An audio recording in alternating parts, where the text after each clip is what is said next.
Hello everyone, welcome back to my channel. तो आप लोग का जो फर्स्ट सेमेस्टर का एग्जामिनेशन है 7 मई से स्टार्ट होने वाला है। तो उसमें केवल केवल एक ही दिन बचा हुआ है, केवल कल का दिन। उसके बाद आप लोग का एग्जाम स्टार्ट हो जाएगा। लेकिन आज की वीडियो में मैं पीपीएस के उस टॉपिक्स को कवर करूंगा जो एमसीक्यू के पॉइंट ऑफ व्यू से बहुत ही इंपॉर्टेंट होने वाला है। कई स्टूडेंट पीपीएस का पूरा सिलेबस खत्म कर लेते हैं, लेकिन कुछ पॉइंट्स में सिली मिस्टेक कर देते हैं, जिससे उनका जो एमसीक्यू है वो गलत हो जाता है और वो 14 मार्क्स जो आसानी से ले सकते थे वो लेने में चूक जाते हैं। उनमें केवल 4 नंबर 6 नंबर ही उनको मिल पाता है। आपको 14 मार्क्स में कम से कम 10 मार्क्स तो आप मतलब प्राप्त कर सकें, उसके लिए मैं पीपीएस के जो एमसीक्यू के पॉइंट ऑफ व्यू से जो इम्पोर्टेंट टॉपिक्स है उसको मैं इस वीडियो में कवर करूँगा। तो लास्ट तक इस वीडियो में बने रहना, क्योंकि मैं समझाऊंगा उसके जो कंसेप्ट है उसको भी समझाने की कोशिश करूँगा। तो चलो चलते हैं लैपटॉप स्क्रीन पर। यहाँ पर आपको देखने को मिलेगा कुछ इस प्रकार का एमसीक्यू में क्वेश्चन डाल दिया जाता है। तो इसमें क्या है कि एक वेरिएबल है इंट ए, उसका डेटा टाइप इंट है और उसमें जो असाइन वैल्यू है वो 5 है। उसके बाद एक अदर वेरिएबल है बी, उसका जो डेटा टाइप है फ्लोट है, उसमें जो वैल्यू असाइन है वो 7 है। तो प्रिंट आपको करना है ए डिवाइड बी, यानी ये डिवीज़न का जो ये है ऑपरेटर है। इसको जब हम देखते हैं कि इसका आंसर क्या हो सकता है, आप कमेंट सेक्शन में ज़रूर लिखो। इसका जो आंसर है वो लास्ट में मैं टेलीग्राम चैनल पर अपलोड कर दूँगा। तब तक यहाँ पर 4 ऑप्शन आपके सामने दिख रहे हैं, तो 4 ऑप्शन में कौन सा ऑप्शन करेक्ट है वो कमेंट सेक्शन में ज़रूर लिखो। तो उसके बाद नेक्स्ट पॉइंट की ओर बढ़ते हैं। यहाँ पर मैं समझा देता हूँ कि ये इंट टाइप का है, ये फ्लोट। जब इसका डिवाइड होगा तो जो आंसर होगा वो भी फ्लोट में होगा, क्योंकि दोनों में से अगर कोई भी फ्लोट हो गया तो जो आंसर होगा डिवीज़न का वो फ्लोट में ही होगा। तो इसके हिसाब से जो आंसर क्या हो सकता है आप कमेंट सेक्शन में जरूर लिखो। तो नेक्स्ट पॉइंट की ओर बढ़ते हैं। तो इसको जो बोलते हैं मॉड्यूलस ऑपरेटर, ये क्या करता है, remainder after dividing A by B. जब ए को बी से डिवाइड किया जाता है, जो रिमाइंडर बचता है उसको ये कैलकुलेट करता है मॉड्यूलो ऑपरेटर। उसके बाद जैसे एग्जांपल के रूप में अगर एक पॉइंट यहाँ देखने को मिलता है कि ए मॉड्यूलस ऑपरेटर बी जब करते हैं और ए लेस देन बी हो तो उसका आंसर ए आता है। ये काफ़ी एमसीक्यू में आ जाते हैं। इसका एग्जांपल आप देख सकते हो कि जैसे हम 5 मॉड्यूलस ऑपरेटर 8 लगाते हैं तो इसका आंसर जो होता है वो 5 आता है। क्यों? क्योंकि यहाँ पर आप लर्न कर सकते हो कि जब भी ऐसा करते हैं अगर ए लेस देन बी है तो उसका आंसर ए आता है। तो इस प्रकार उसके अकॉर्डिंग यहाँ 5 आना चाहिए। नेक्स्ट जो एग्जांपल है वो ऐसा पूछ सकता है कि 2 मॉड्यूलो ऑपरेटर -8। तो ये कुछ नहीं है, इसको हम इस प्रकार लिख सकते हैं कि 2 मॉड्यूलस ऑपरेटर 8। इसका जो आंसर होगा आपको पता ही है, इसके अकॉर्डिंग यहाँ पर 2 आना चाहिए जो यहाँ पर लिखा हुआ है। नेक्स्ट पॉइंट की ओर बढ़ते हैं। कैरेक्टर्स, कौन कौन से कैरेक्टर्स है, क्योंकि कैरेक्टर्स का यूज हम स्पेशल कैरेक्टर्स यहाँ पर दिए हुए हैं, ये जो कहलाते हैं स्पेशल कैरेक्टर्स कहलाते हैं। इनका यूज हम वेरिएबल क्रिएट करने में नहीं करते हैं। अगर एमसीक्यू में पूछता है कि इन द फॉलोइंग कौन सा जो है वेरिएबल नेम हो सकता है, तो उसके जो पहला जो लेटर होना चाहिए स्पेशल कैरेक्टर नहीं होना चाहिए। कोई भी वेरिएबल का नेम स्पेशल कैरेक्टर से इन्हीं शुरुआत नहीं होता है। तो इसके लिए आपको ये पता होना चाहिए कि कौन सा स्पेशल कैरेक्टर होते हैं एक्चुअली। अगर ये पता नहीं होगा तो आप पहचान नहीं पाओगे कि कौन सा स्पेशल कैरेक्टर है। तो ये जो आप स्क्रीन पर देख रहे हो ये स्पेशल कैरेक्टर के कैटेगरी में आता है। और ये जो होते हैं A to Z, small A to Z, capital A to Z, ये आपको आते हैं कैरेक्टर्स में। यहाँ पर 2 डिफरेंस लिखा हुआ है, कैपिटल में और स्मॉल में अलग अलग, क्योंकि ये केस सेंसिटिव लैंग्वेज है, सी लैंग्वेज। इसमें स्मॉल ए और कैपिटल ए का मतलब बिल्कुल डिफरेंट है।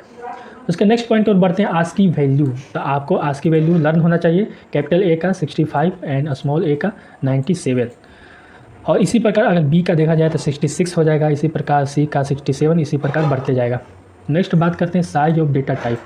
साइज ऑफ डेटा टाइप ये आपको लर्न होना चाहिए। इंट फ्लोट का जो डेटा टाइप होता है वो 4 बाइट होता है, और कैर का होता है 1 बाइट, और लॉन्ग का 8 बाइट और शॉर्ट का 2 बाइट, लॉन्ग का 16 बाइट का डेटा टाइप होता है।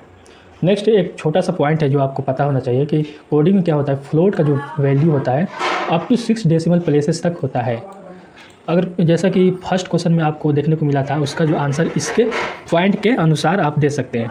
तो जो भी जिसमें ऑप्शन में अगर डेसिमल के बाद 6 प्लेस तक हो है वो ऑप्शन करेक्ट है। तो यहाँ से आपको हिंट में दे दिया हूँ। एग्जाम्पल के रूप में यहाँ पर देख सकते हो, फ्लोट में अगर ए है उसमें 5 को असाइन करते हैं तो इसका वैल्यू डेसिमल के बाद 6 प्लेसेस तक होना चाहिए, जो एक्चुअली ये आपको प्रिंट करके दिया जाएगा। उसके बाद नेक्स्ट पॉइंट की ओर बढ़ते हैं। यहाँ पर क्या होता है, ए में 5 को असाइन किया हुआ है, बी में 7 को असाइन किया हुआ है, सी में 5 को असाइन किया हुआ है। अगर हम प्रिंट करने के ट्राई करें ए इक्वल टू बी, ये जो ऑपरेटर है ये असाइनमेंट ये कंपैरिजन ऑपरेटर है जिसको रिलेशनल ऑपरेटर कहते हैं। ये कंपेयर करता है कि ए बी के बराबर है कि नहीं। अगर ये ट्रू होता है, अगर ये फॉल्स होता है तो इसका आंसर जो 0 आने वाला है। अगर ये ट्रू होता है तो इसका आंसर 1 आने वाला है, जैसा कि देख सकते हो। यहाँ पर देख सकते हो कि ए का वैल्यू 5 है, सी या बी का वैल्यू 7 है, जो बिल्कुल फॉल्स है, इसलिए इसका आंसर 0 आएगा। और ए और सी का वैल्यू 5 है, इसलिए इसका आंसर 1 आएगा। उसके नेक्स्ट पॉइंट की ओर बढ़ते हैं। ये आपको पता होना चाहिए एमसीक्यू के पॉइंट ऑफ व्यू से, प्रायोरिटी ऑर्डर ऑफ ऑपरेटर्स। जो 1 फर्स्ट नंबर पे जो लिखा हुआ है इसका प्रायोरिटी सबसे ज़्यादा है, उसके बाद डिसेंडिंग ऑर्डर में प्रायोरिटी को लिखा हुआ है। तो सबसे कम प्रायोरिटी हो गया ये रिलेशनल ऑपरेटर, इसको बोलते हैं असाइनमेंट ऑपरेटर ये होता है, इसका प्रायोरिटी सबसे कम है। इस पर इसको आपको लर्न कर लेना है। इसके बाद एग्जाम्पल के रूप में यहाँ पर देख सकते हो 2 + 5 मॉड्यूलो ऑपरेटर 2, इसका जो आंसर होने वाला है 4, क्योंकि इन दो ऑपरेटर में सबसे प्लस और मॉड्यूलो ऑपरेटर में सबसे ज़्यादा जो प्रायोरिटी है किसका है, तो मॉड्यूलो ऑपरेटर का है। यहाँ पर आप देख सकते हो प्लस से इसका जो प्रायोरिटी है ज़्यादा है, इसलिए सबसे पहले सॉल्व जो किया जाएगा 5 मॉड्यूलो 2 को सॉल्व किया जाएगा, जिसका आंसर आएगा 1। उसके बाद उसमें 2 को जोड़ दिया जाएगा, तो इसका आंसर 3 आना चाहिए। यहाँ गलती से 4 लिख दिया गया है, तो इसका आंसर आप करेक्ट कर लेना, क्योंकि इसका जो 5 मॉड्यूलो 2 का जो रिमाइंडर होगा 1 होगा, उसमें 2 को ऐड करने पर 3 आना चाहिए। नेक्स्ट एग्जाम्पल की ओर बढ़ते हैं कि 4 × 2 मॉड्यूलो 7, इसका आंसर जो होगा 1 होगा, क्योंकि इसमें प्रायोरिटी ऑर्डर के जो देखा जाए तो सेम है। यहाँ पर देख सकते हो, यहाँ पर मॉड्यूलो ऑपरेटर और मल्टीप्लिकेशन का जो प्रायोरिटी ऑर्डर है वो सेम है, इसलिए इसमें जब सेम होता है प्रायोरिटी ऑर्डर तो लेफ़्ट टू राइट हम सॉल्व करते हैं। सबसे पहले लेफ़्ट में कौन है, तो मल्टीप्लिकेशन है, इसलिए 4 × 2 8 हो गया, और मॉड्यूलो ऑपरेटर 7, तो इसका रिमाइंडर 1 आ गया। इस प्रकार सॉल्व करना है। ये एमसीक्यू के पॉइंट से बहुत इंपॉर्टेंट होने वाला है। नेक्स्ट बात करते हैं बेसिक प्रिंसिपल ऑफ स्कोपिंग। जैसा कि आपको पता है कि जब कोई प्रोग्राम लिखते हैं तो उसमें जो स्कोपिंग का बहुत बड़ा रोल होता है कि कोई भी वेरिएबल कहाँ पर इनिशियलाइज है, कहाँ पर डिक्लेयर है। अगर वो किसी फंक्शन के बाहर डिक्लेयर है तो उसको ग्लोबल वेरिएबल बोल सकते हैं, अगर वो मेन फंक्शन के बाहर है। अगर किसी पार्टिकुलर फंक्शन के अंदर डिक्लेयर है तो उसको लोकल वेरिएबल बोल सकते हैं उस पार्टिकुलर फंक्शन का। तो ए में अगर इस कंसेप्ट को देखा जाए, अगर ये कोई ब्लॉक है, इसको ब्लॉक बोलते हैं कर्ली ब्रेसेस के अंदर, इसमें कोई भी वेरिएबल अगर डिक्लेयर होता है तो वो कंटेंट उसमें जो होता है this block is visible to the internal block. Internal block में ही ये विजिबल होगा, इसके बाहर ये विजिबल नहीं होगा। Contents of the internal block are not visible to the outer block. यानी अगर इस ब्लॉक में अगर कोई वेरिएबल अगर डिक्लेयर होता है तो उसको बाहर किसी दूसरे ब्लॉक से एक्सेस नहीं कर सकते। इसका कहने का मतलब ये है। अगर बी कंसेप्ट में देखा जाए, नेक्स्ट देखा जाए, तो ये content of this block is not visible to any block outside to this block. Okay, इस प्रकार कंसेप्ट आपको देखने को मिलेगा। नेक्स्ट पॉइंट की बात करते हैं। यहाँ पर देख सकते हो कि कोई वेरिएबल ए में 5 असाइन है, कोई नंबर है, उसमें मेन फंक्शन क्या है, मेन फंक्शन में भी कोई सेम नेम का एक वेरिएबल ए है जिसमें 10 असाइन है। अब कमेंट सेक्शन में आप बताओ कि इसका जो प्रिंट, अगर ए को प्रिंट करें तो आंसर क्या आना चाहिए। क्या 5 को प्रिंट करेगा कि 10 को प्रिंट करेगा, कि दोनों सेम होने के कारण एरर आएगा। ये बहुत ही इंपॉर्टेंट क्वेश्चन है एमसीक्यू के पॉइंट ऑफ व्यू से। तो इसका आंसर आप कमेंट सेक्शन में लिखो, तब तक मैं इसका आंसर बता दूंगा। इसका कंसेप्ट जैसे कि मैंने आपको ऊपर बताया कि अगर ए में अगर किसी मेन फंक्शन में कोई वेरिएबल अगर डिक्लेयर है और उसी में अगर प्रिंट करते हैं उसी ब्लॉक में, तो ये जो एक्सेस करेगा लोकल वेरिएबल को ज़्यादा प्रायोरिटी देगा इन कंपेयर टू जो ग्लोबल वेरिएबल है जो बाहर डिक्लेयर है। इसलिए इसका आंसर 10 होगा, ना कि 5। इसमें कोई एरर नहीं आने वाला। ये सबसे एरे का सबसे बहुत इंपॉर्टेंट टॉपिक है। इसमें क्या है, कोई एरे है जिसका साइज 5 है, लेकिन उसमें जो एलिमेंट एक ही एलिमेंट को इनिशियलाइज किया हुआ है। तो आपको ये बताना है कि जो बचे हुए 4 एलिमेंट है वो यहाँ पर गलती से 5 0 लिख दिया गया है, 6 एलिमेंट हो गया, लेकिन बाकी का जो एलिमेंट होगा वो 0 होगा। इसका कहने का मतलब है वो ऑटोमेटिकली वो इनिशियलाइज हो जाएगा 0 से। तो ये एमसीक्यू में पूछे जाते हैं। आपको मैं दिखा भी सकता हूँ कि फर्स्ट सेमेस्टर मेरे जो बैच के स्टूडेंट थे उनको उनके एग्ज़ाम में पूछा गया था। यहाँ पर देख सकते हो, यहाँ पर क्वेश्चन नंबर डी आप देख सकते हो। क्वेश्चन नंबर डी में क्या पूछा हुआ है, what are the elements present in the array of the following C code. इसमें देख सकते हो कि इसका साइज 6 है, लेकिन एक ही एलिमेंट इसमें दिया हुआ है 5। बाकी का एलिमेंट पूछ रहा है कि क्या होगा, 5 होगा कि 6 हो जाएगा कि गार्बेज वैल्यू। इसका सही आंसर है 2, यानी बाकी का एलिमेंट 0 से इनिशियलाइज ऑटोमेटिकली हो जाएगा। ओके, नेक्स्ट बात करते हैं। नेक्स्ट पॉइंट की ओर, array to pointer. Array to pointer बहुत ही कन्फ्यूजन टॉपिक होता है। इसमें जो स्टूडेंट बहुत ही गलती करते हैं उनको सिली मिस्टेक करना इसमें सबसे ज़्यादा चांस होता है। तो इसमें इसका बेसिक कंसेप्ट समझ लेते हैं। कोई इसमें क्या होता है कि कोई एरे होता है 5 साइज़ का होता है, जिसमें 5 एलिमेंट यहाँ पर दिया हुआ है, और कोई पॉइंटर है PTR करके, और उसमें एरे को क्या दे दिया है, इनिशियलाइज कर दिया गया है। इसका मतलब ये होता है कि PTR जो है स्टोर करता है address of first element of the array A. जो एरे है उसका जो फर्स्ट एलिमेंट है उसके एड्रेस को PTR स्टोर करता है, क्योंकि PTR एक पॉइंटर वेरिएबल है। पॉइंटर वेरिएबल आपको पता होगा वो एड्रेस को ही स्टोर करता है। नेक्स्ट बात करते हैं, ये टॉपिक आपको पता होना चाहिए कि जो ए है वो क्या डिनोट करता है, denoted address of first element. First element को क्या होता है, डिनोट करता है। अगर प्रिंट करें कि D reference operator PTR star करके PTR उसको अगर प्रिंट करें तो इसका आंसर 1 हो आएगा। कैसे, क्योंकि PTR जो है स्टोर कर रहा है एड्रेस ऑफ एरे ए, उसका फर्स्ट एलिमेंट का। अब उसमें जब डी रेफरेंस कर रहे हैं तो इसका मतलब ये होता है कि उसमें जो वैल्यू असाइन है उसको प्रिंट कर दो, तो इसलिए 1 प्रिंट हो जाता है।